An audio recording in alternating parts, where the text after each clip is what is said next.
স্থানীয় সময় শনিবার জনসমুদ্রে পরিণত হয় ইসরায়েলের প্রাণকেন্দ্র তেল আবিব। নেতানিয়াহুর পদত্যাগ ও হামাসের হাতে আটক জিম্মিদের মুক্তির দাবিতে সাপ্তাহিক আন্দোলনের অংশ হিসেবে এদিন বিক্ষোভ করেন শত শত মানুষ।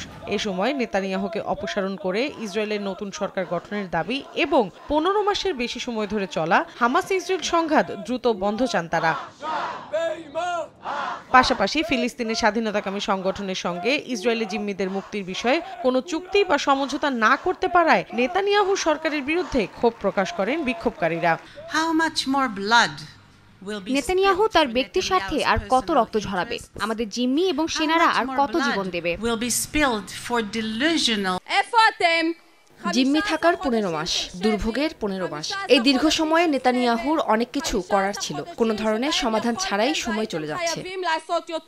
একই দিন গাজায় যুদ্ধবিরতি নিশ্চিত করতে ইসরায়েলি গোয়েন্দা সংস্থা মোসাদ প্রধান সহ উচ্চ পর্যায়ের একটি প্রতিনিধি দলকে কাতারে পাঠানোর বিষয়ে বৈঠক করেন নেতানিয়াহু ও ডোনাল্ড ট্রাম্পের বিশেষ দূত স্টিভ উইটকফ। এরপর সাপ্তাহিকের সমাবেশে বিক্ষুব্ধ বাসিন্দাদের সঙ্গে যোগ দিয়ে মিত্র ইসরায়েলের সাফাই গান দেশটিতে নিযুক্ত ব্রিটিশ রাষ্ট্রদূত সিমন ওয়ালসার, জার্মানির স্টিফেন সেইবার্ট এবং যুক্তরাষ্ট্রের জ্যাক লি। তারা জানান ইসরায়েলি জিম্মিদের ঘরে ফেরাতে আলোচনা অব্যাহত রয়েছে।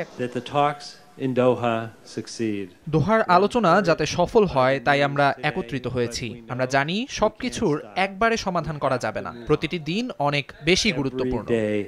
2023 সালের 7 অক্টোবর গাজায় ইসরায়েলি আগ্রাসনের শুরু থেকেই নিজ দেশের নাগরিকদের তোপের মুখে নেতানিয়াহু। তার পদত্যাগের দাবিতে প্রায় প্রতিদিনই বিক্ষোভ করছেন ইসরায়েলিরা। আন্দোলনকারীদের সঙ্গে নিরাপত্তা বাহিনীর সংঘর্ষের পাশাপাশি চলে ব্যাপক ধরপাকড়ও। তবুও নিজের সিদ্ধান্ত থেকে চুল পরিমাণও সরেননি নেতানিয়াহু।